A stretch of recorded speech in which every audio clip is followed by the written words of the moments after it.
Help is on the way, dear. Shut the Front Door, a podcast from Infinity Hydration and Wellness. Join us for holistic health and wellness talk designed to help you feel better emotionally, mentally, and physically.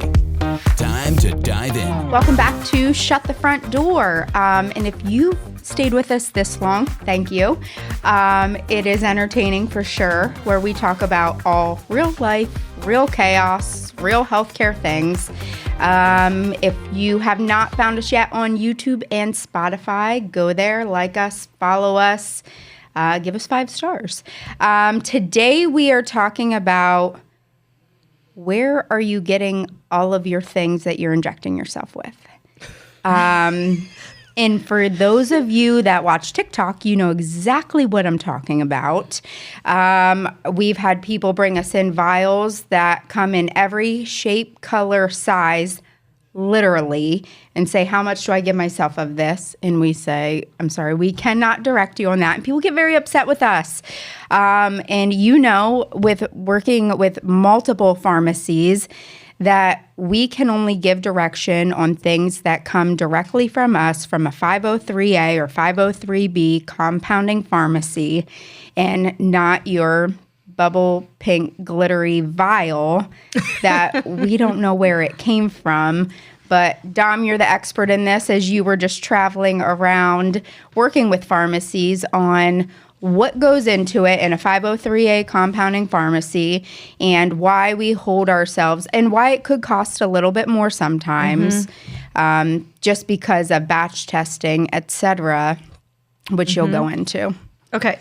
So 503A and 503B, there's 2 different types of compounding pharmacies. I worked for a 503A, and they're very similar in what they can do, but there's just like slight variances. So 503A are the most common compounding pharmacies. That's probably what you use, I would assume? Yes, because everything has to be patient specific. Yes. Patient specific is the big difference between 503A and 503B. So all that means is like when I worked with my doctors and they would call us and want to order their peptides or whatever through us, they would get so annoyed. I'll be honest with you. They would get so annoyed. They're like, well, because I had to have all the information. Well, why does it have to be patient specific? I don't know if this is still true, but I know Texas, we didn't have to have that for some reason. Texas was the only state.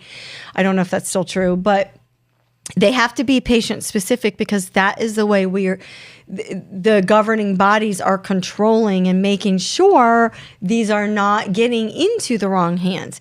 Peptides in general, let's be honest, they're pretty safe when you're looking at a safety profile compared to pharmaceutical drugs.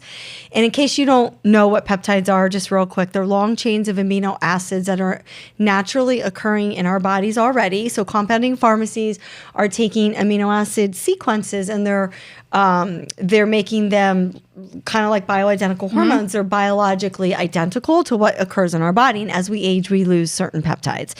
So anyway, having said that, they are compounding these peptides in the pharmacies. Now, if you want to know like more specifically between 503A and 503B, 503A cannot produce large batches, like you said. They cannot ship compounded products across state lines in bulk, and they cannot create drugs, essentially copies of commercially available drugs. 503B are larger, more industrial facilities, and they're FDA regulated like drug manufacturers. They can produce large batches and they can ship across state lines. So the regulation is FDA, they have FDA inspections and a whole thing. But 503A is more used for personalized hormone dosages, which is what we do, custom thyroid combinations, creams. So when you come to Infinity and our doctor is going to prescribe you a compounded thyroid or a compounded bioidentical hormone cream, what's nice about that is it's specifically for you. It's based on your labs and symptoms and all your other blood work combined in your history, and it's combined specifically for you. When I was in perimenopause and started out on progesterone, it was like you get a 50 mg or 100 mg pill and that's it. And it was a chemical. They couldn't adjust it and it was oral. So it didn't really agree with me, actually. Yeah, and to our 503A pharmacy, I know we just talked about this. Even if they don't have the cream that they make, like the 80-20 or 50-50 that they're making all of the time, we can put in there pretty much copy and paste verbatim what Dr. Girardi is prescribing people, and they will custom mix it. Yeah. Which is amazing. I know not everybody listening is going to be local, but back in the day when Dr. Powers had his alternative clinic, and if you guys, is it okay if I say his name? Like, I think everybody knows him because of the methylated B12. Oh. That's what everybody, I think, correlates him to. Well, he was an oncologist, so he would administer the radiation for cancer patients at the hospital. He didn't do the chemo, and he advocated and would go to the board at the hospital for cancer patients to only do radiation and not chemo. It was a whole thing. But he had one of the first clinics like yours that when nobody even heard about them, and none of the physicians in the area would even send anybody to this clinic. Nobody even knew it was there, which was sad. But he was doing high dose vitamin C and all kinds of really cool things. Chelation. Yeah. I went through a whole year of chelation with him. I used to do the high dose vitamin C. I did a lot of stuff with him. I miss him, but that's okay because you're here now and you have all the things. So anyway, but we have a back room, and we have a back room. Like Dr. Powers had a back room. But I forget why I brought him up. Because what did you say? You were talking about the differences between 503A and 503B. I forget why I brought him up. Custom compounding. Oh, the custom compounding. So there was, I don't know if you know this. Did you guys know there was a compounding pharmacy right under his clinic? No idea. No. At Divine. So I would go to his clinic and I would go downstairs and get compounded stuff back in the day when people didn't even know what it was. I know, right? Seriously? Yes, I did. Well, we don't have that anymore. But anyway, so the bottom line is 503A is customized, patient-specific, state-regulated. 503B is larger scale type, bulk productions. Both follow strict regulations. When I worked for the 503A, there was another 503A pharmacy that actually was shut down. They couldn't make, I don't know if it was testosterone, it was something, because their hood, something wasn't clean enough or whatever. So it's very strict. I know even with ours, we have to have our surface sampling. We have to have even just so much for an IV clinic. As far as inspections go and all of the sampling, there's a huge process for it. Yeah. So I can understand why, but and not that you want to talk about this, but since you said IV, can you just super briefly explain, like, you really have to know when you're mixing those IV bags, and a lot of these pop-up, I call them pop-up IV places, like the mobile IV places, they're getting like pre-mixed bags, aren't they? Like they're not. Some of them are getting pre-mixed bags. Some of them are getting vials from compounding pharmacies, where if you get a patient with a massive flare-up of Lyme, Hashimoto's, you have to be careful with those vitamin dosages. Are you going to send them into a Herxheimer's reaction? I mean, some of ours are tailored down to the exact vitamin, the exact amount. Dr. Girardi does a phenomenal job at just breaking it all down and giving everybody a custom dose. There's not a one size fits all. So when we have patients come in and they're like,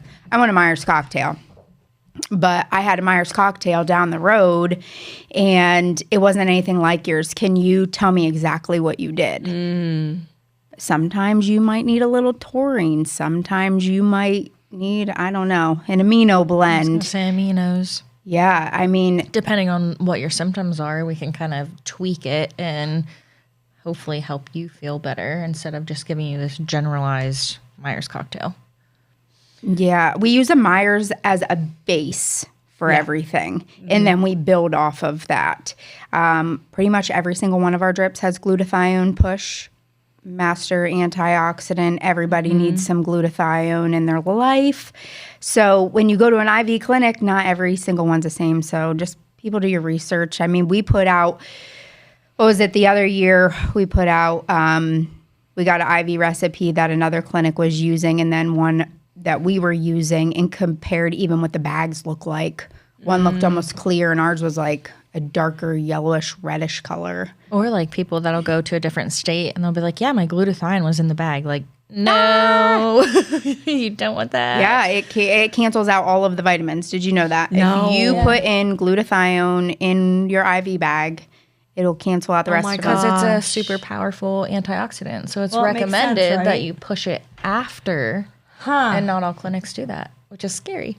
Which is why we were talking about nuances this week. And I made that Facebook post about nuances. You can go get a weekend certification, or you can do a pop-up or a mobile. Just, and I'm not downplaying RNs at all, because like, I think you guys are like next to nuns for real. Like my own daughter's an Nuns RN. like NUN. Yeah. Oh, like thank the you. way you serve, like ever since my Gabriella, my daughter, ever since she became a nurse, and she would come home and tell me all the things. I'm like, you guys are really close to nuns. Like the way you serve, and you seriously, like, it breaks my heart. Like, you guys work so hard and don't get paid enough. Anyway, enough brown nosing. So, but it's true. So just because you're an RN doesn't mean you have the education or the experience, right? And like, you got to be so careful with this stuff. When you are talking about injectable solutions, it is called sterile. You cannot just anybody should not be dealing with sterile solutions, right? Amen. You have to be a gone- medical professional and governed by a physician to deal with sterile solutions. I learned that when I worked for the compounding pharmacy. We had to treat our sterile solutions completely different than our non-sterile. And non-sterile was like anything oral or troches or bilingual or patches or But when you are injecting the solution into your body, the United States government takes that very seriously. I would even go as far as saying I don't know how many people are as strict about tracking your vital signs. What do your vital signs look like prior to your infusion? And sometimes we need that call to Dr. Girardi and say, hey, I know you wanted this mix on them, but Blood pressure's too low, and Mag's probably gonna drop it yeah, lower, or it's too high, and he's like, add in 2 cc's of arginine. I think they need arginine, and then we check the pressure afterwards, and it dropped by 20 points. Wow.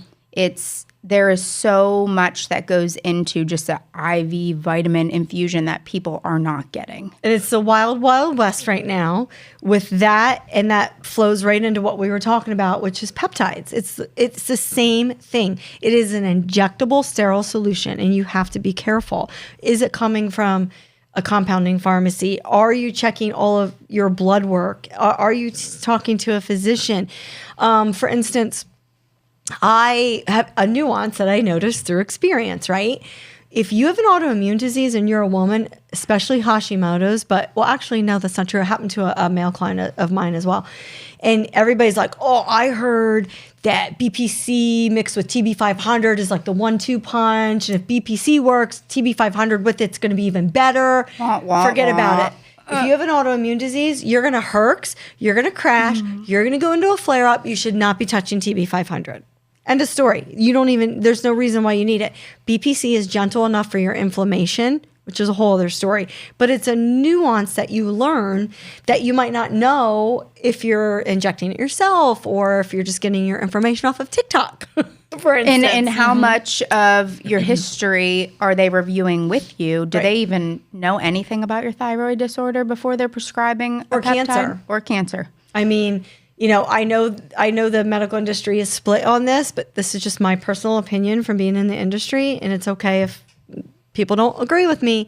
But the growth hormones, secretagogue, peptides like ipamorelin, tesamorelin, what's the other one? I'm forgetting the other one. Ipamorelin, tesamorelin, sermorelin.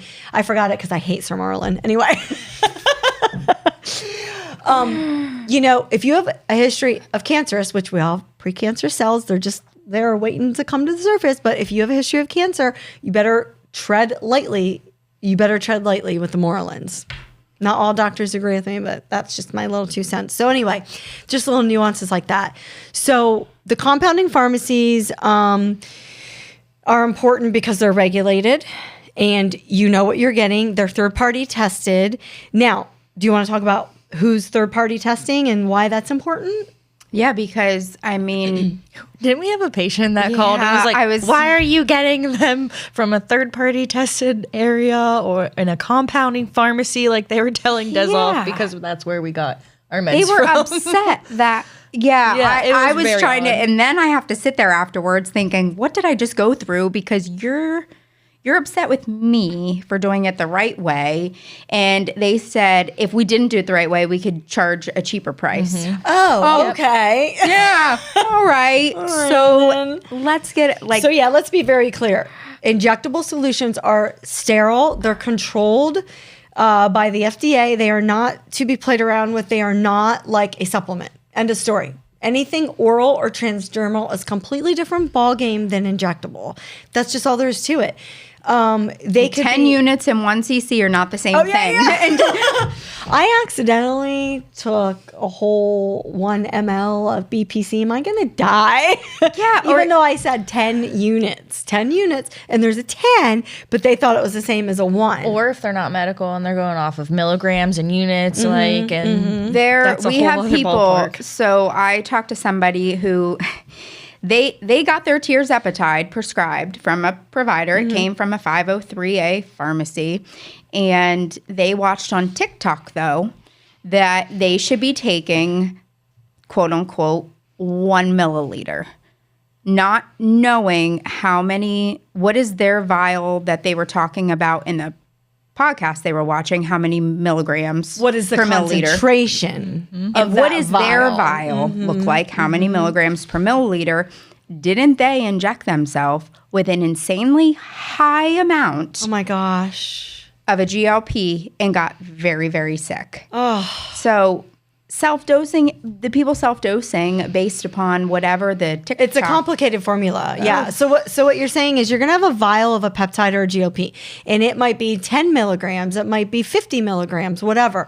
When that is mixed with the sterile water, bacteriostatic water, is it how many milliliters of bacteriostatic water are you using? 1 ml? 2 mLs, 3 mLs, then you take that with the how many milligrams of the lyophilized powder is there. That is called a solution. There is a different concentration depending on how many milligrams of the peptide there are and how many milliliters of the bacteriostatic water you're mixing with it. That's going to totally change your concentration. It's like science class again. And not everybody's on the same dose. Exactly. Either. Then you got to convert that to your dosage.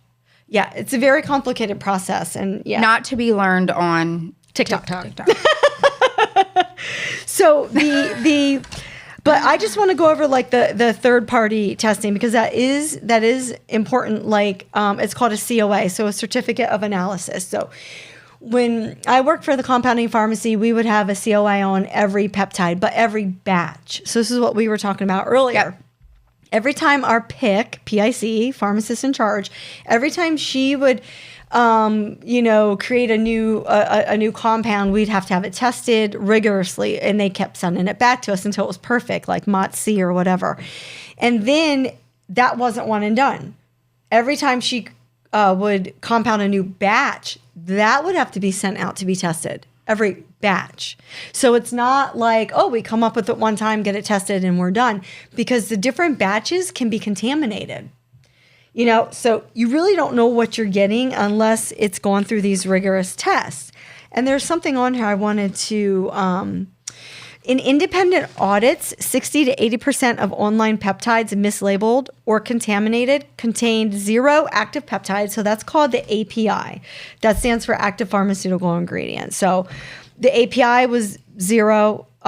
So there was no active peptide correct in it. They were just shooting themselves up. Correct. Right. With who knows what. Wrong or it was the wrong peptide, which is scary. Bacterial contamination, high solvent residues, heavy metals, or peptide fragments.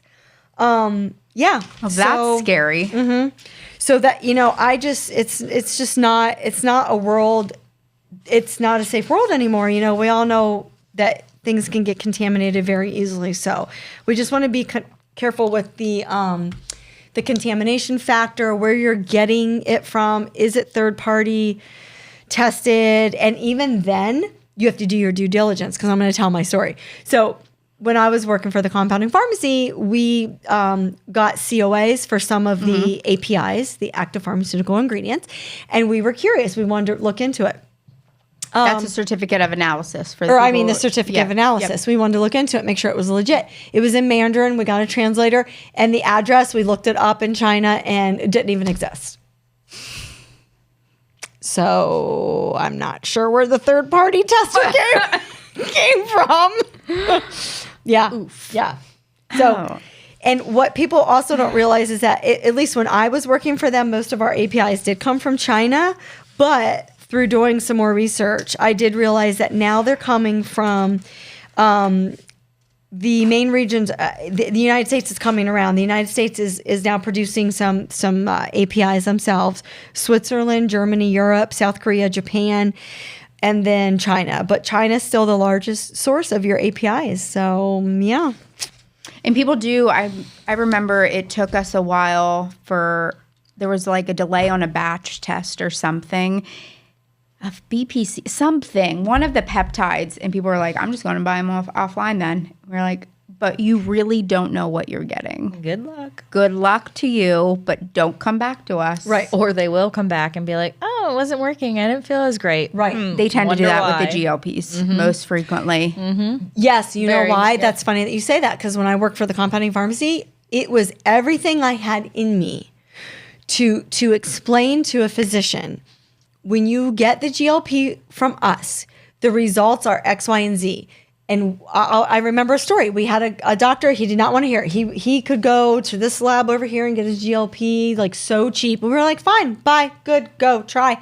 He came back to us 2 months later with his tail between his legs because his patients weren't getting results anymore.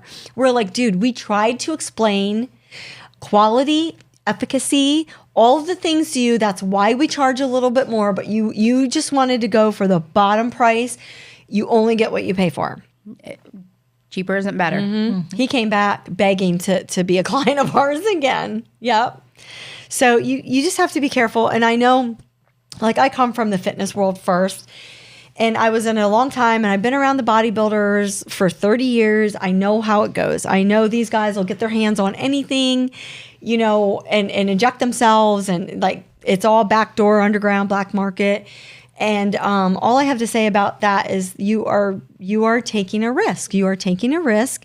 And the 80s, when, like, how old were you guys in the 80s for real? I wasn't born yet. I was born 88. Oh my God. Okay. Well, back when the guys I went to school with that were getting this stuff underground. Lord in heaven help me. You know, it just was a little bit different world. I think, and this is just my personal opinion, I just think it's a lot crazier of a world right now. When it was the 80s and 90s and I was in the fitness industry, we weren't worried about fentanyl. We weren't worried about all these weird, you know, things out there. And when the fitness people were doing this stuff. And I just think it's a scarier place to live right now. And besides that, just the fact that, is it active?